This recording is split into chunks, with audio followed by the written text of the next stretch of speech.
So, hey guys, it's me, your Jenny girl. Bali ngayon ay magdidikit ako ng stickers. Stickers na collection ko sa motor kong si Riri. Samahan niyo ako para... So, ayan ang itsura ni Riri bago ko siya dikitan ng sticker. Si Riri nga pala is Mio Gear 2023. Nabili ko siya last year, July. At ayan, after ko mag-collect ng mga stickers sa mga motovloggers, didikit ko na rin yung mga stickers sa motor kong si Riri. Siyempre, unahin ko na yung sticker ko, Jenny girl. Ang tagal ko nang pinaplano magdikit ng stickers sa motor kong si Riri, kaya lang wala talaga akong time before. At nag-decide din muna talaga ako na mag-collect muna ng mga sticker nila para marami akong maidikit. At ayan, kay Idol Moto. Then next kong dinikit kay Ate Toyo Moto. Actually, hindi ko na pag-isipan yung layout or kung paano ko siya ididikit. Basta kuha na lang ako ng kuha ng sticker. Then ayan kay Asian Packboy, kay Ate Che, na matagal nang nasa wallet ko. Then next ko naman dinikit ay kay Ate Step 5. Dahil pareho silang green ni Ate Che, kaya pinagpantay ko na lang silang dalawa. Then next ko naman dinikit ay kay Boss Babe. At ayun, dinikit ko na rin yung kay Ate Moto 16. Medyo mahirap din pala na walang layout na sinusundan. At yung magkakapantay na stickers, ayun, pinagpa-partner ko lang. Then ayan, next kay Ate Chaka White, medyo matagal na din yan sa akin.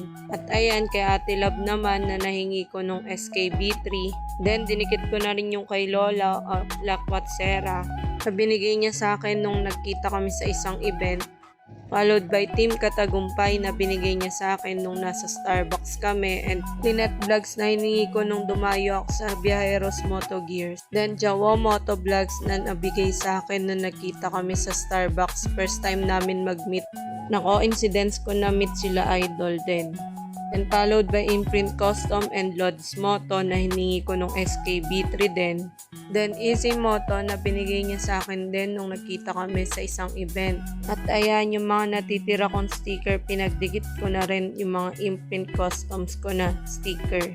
Then followed by Madam Blight na hiningi ko rin nung SKB3 na first time namin nag-meet.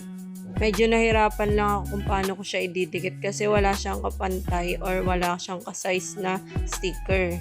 Dami kong sticker ng Imprint Custom. Ayun, pinagdidikit ko na lang din. Nakuha ko yan nung event sa World Trade Center na nakasama ko sila Idol. Limited edition stickers. Nakasama kapag bumili ka ng merch sa kanila. Siyempre, yung mga stickers na nakuha ko din nung United Human Who Ride, dinikit ko na. Medyo madami din pala ako naging collection na stickers. At yun nga, yun natira, syempre binigay ko na lang sa mom ko para idikit naman sa motor niya. At ayan na yung finish. Mapapansin nyo may kulang pa, pero soon ko kompletohin ko din yan. Kaya ako pala dinikit yung mga stickers kay Riri bilang pagsuporta sa kanila. Yun lang naman, maraming salamat sa panonood.